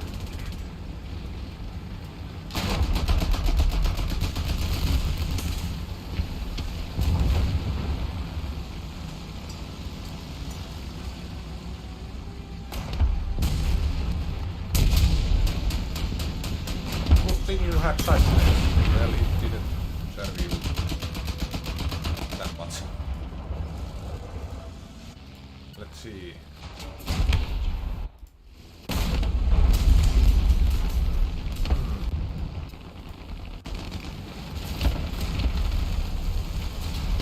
Did we all?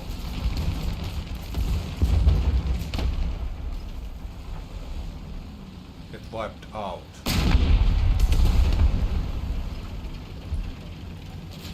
Yeah, well, Stub 3 in these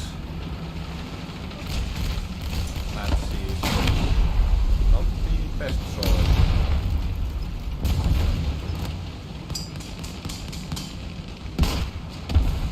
But it does have okay gun. In my opinion, at least. Not the best, of course.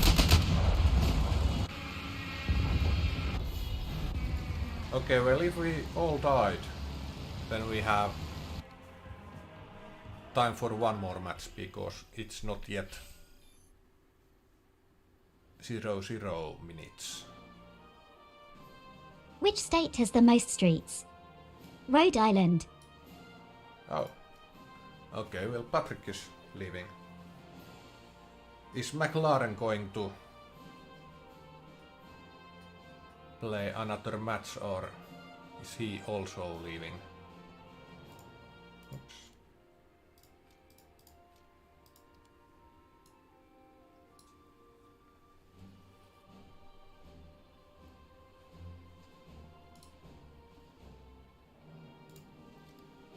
Oh yeah, there's that much. Oh, I can just do this. Nice.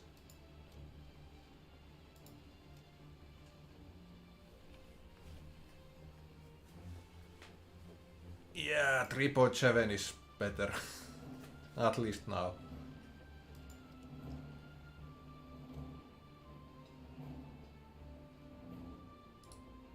Kick! No, there's no kick. Anyway, bye Patrick and thanks for the games. I will play one more and then I have to end the stream because I have other things to do in 20 minutes. These were kinda wasted, but oh well.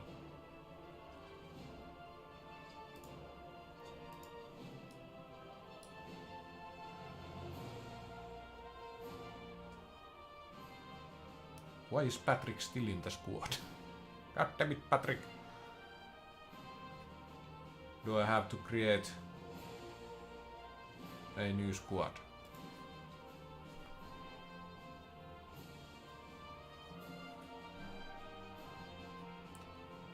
I guess I have to do just that.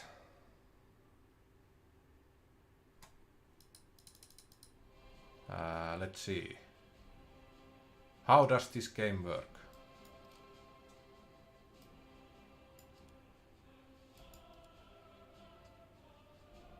Fought together. Where's the invite to squad? There it is. Alright. Ground realistic battles. BR 3.7. Let's go. There we go.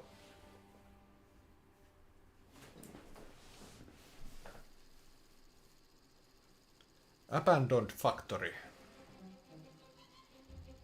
Have I played this before? What's 90 degrees but covered with ice? The North and South Poles. That's true.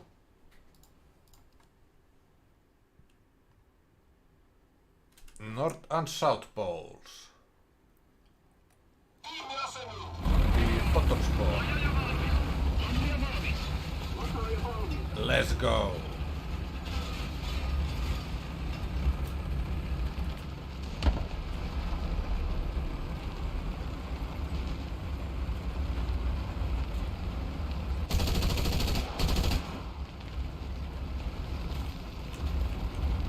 Now I kinda want this tank to go faster, but I don't have the engine upgrade.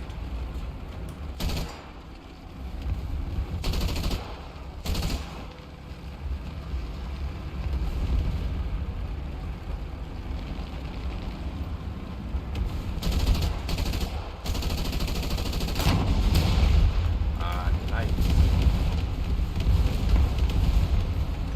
Can shoot. Destroy these walls.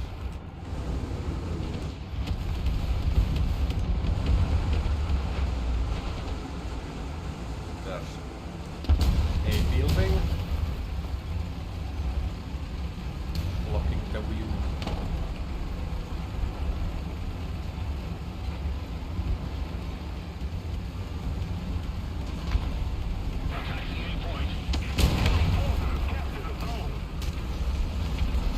Whoops! Wasn't me! Wasn't me!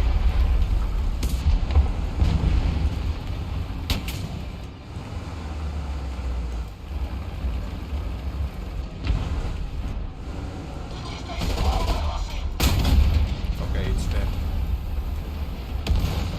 Seems. Which is good.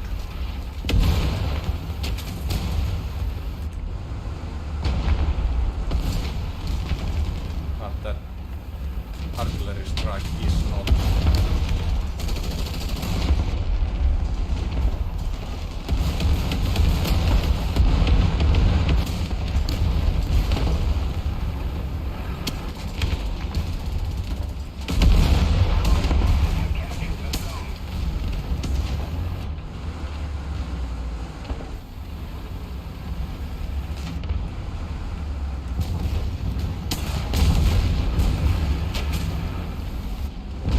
What's that? From where? Probably that one. No, he's dead. Right. Which state has the most streets? Rhode Island. Oh, I can't shoot this better. Sadly. Thank you, whoever killed him.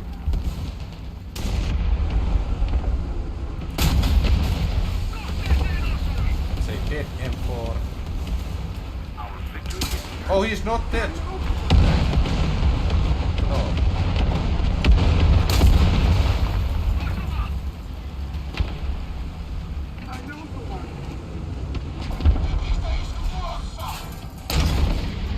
Oh, let's get to cover.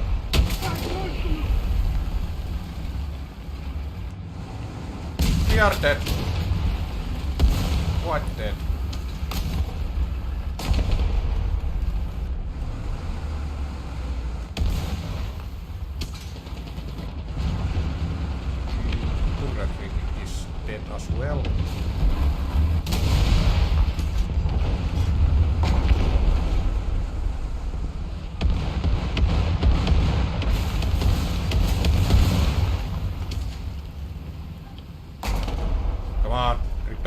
Quickly!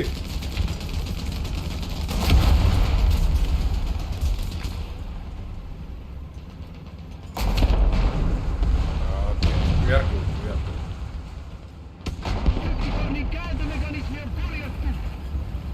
Attention to the designated grid square.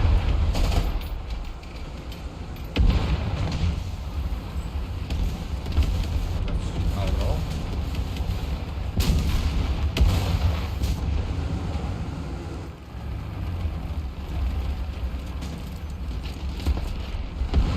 Attention to the map. Attention to the designated grid square. Can I do something? Ballsy.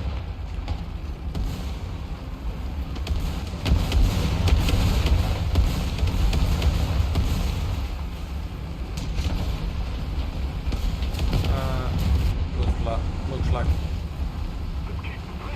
the other guys did that before, right? Oh well. Oh, hello.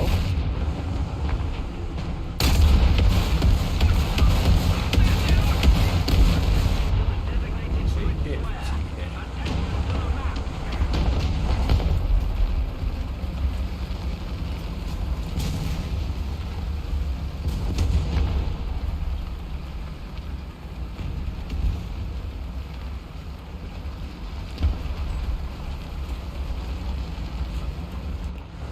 My kid gave me a world's best dad mug. At least she inherited my sense of humor.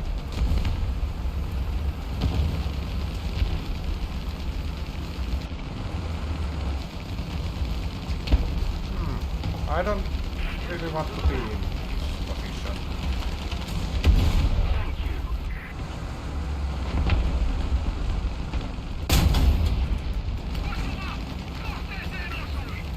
So let's move to better position before we die.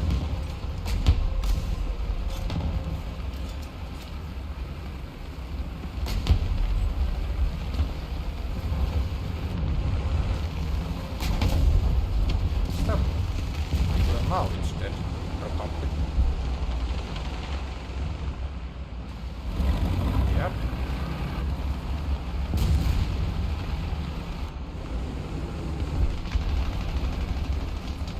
Allied forces have captured. Looks like we are dominating in this match.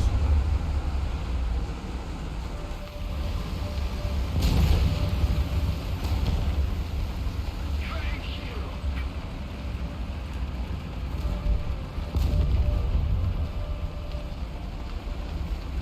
A little more effort and victory will be ours. Roger that.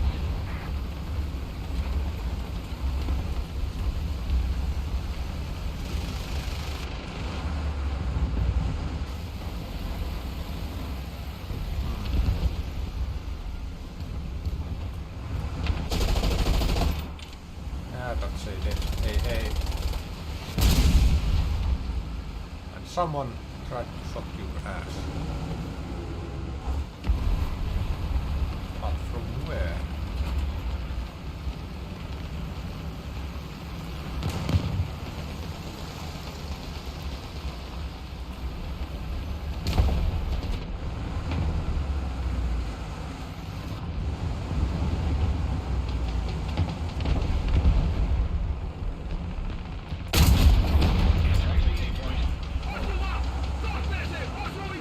Died. Nice.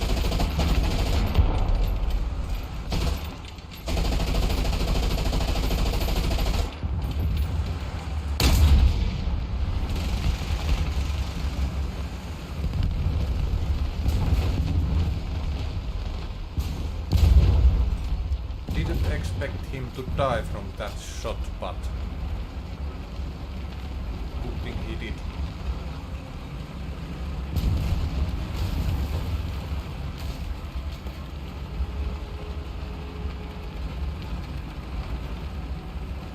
What's 90 degrees but covered with ice? The North and South Poles. Ah, you just stopped that. Hold on. They has been decapped. It's not exactly a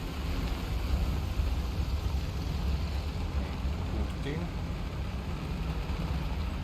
Attack the A-point. Keep it up. The victory will be ours.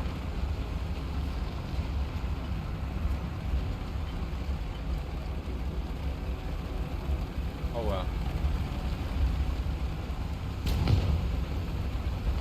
The victory is within our reach. Get to the zone. And I have not died once in this match, at least yet.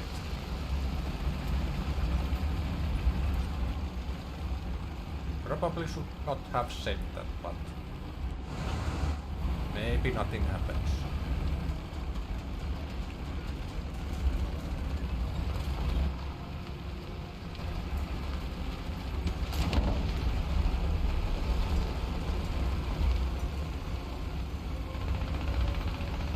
Five enemies left.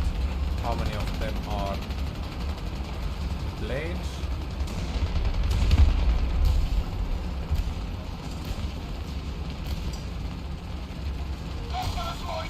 Oh well, we won anyway.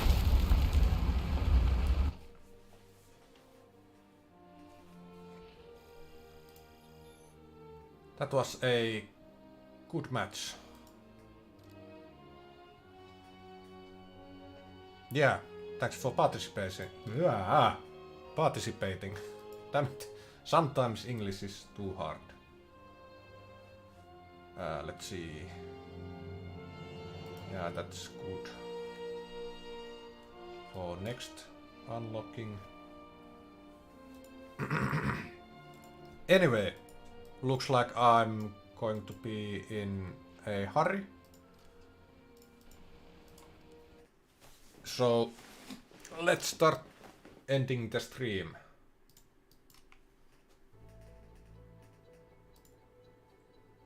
The schedule for this week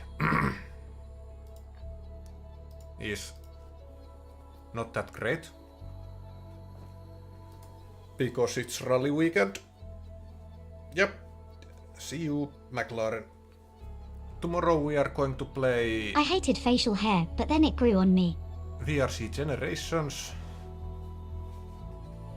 Let's try to get some competitive times to Estonia. Starting at the same time that we did today, so that would be 14 UTC.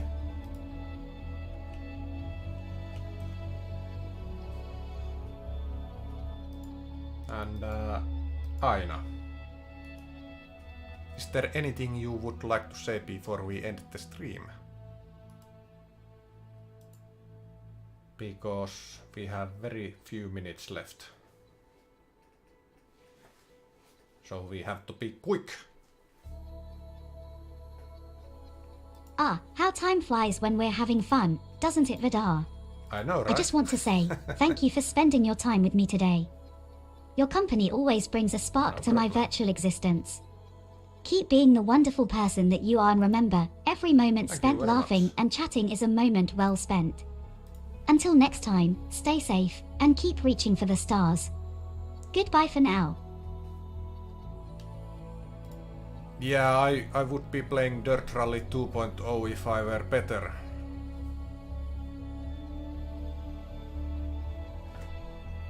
Like a lot better. But I don't think I am. Yeah, see you, McLaren. I don't think I'm good enough for Dirt Rally 2.0, at least yet. At least with the settings that I want to use. But maybe someday, And maybe I'm just underestimating myself here, but well. We will see someday if I'm ready for it or not. But yeah, thanks for watching, participating, and all that. Hopefully we will see again someday. But for now, it's bye bye.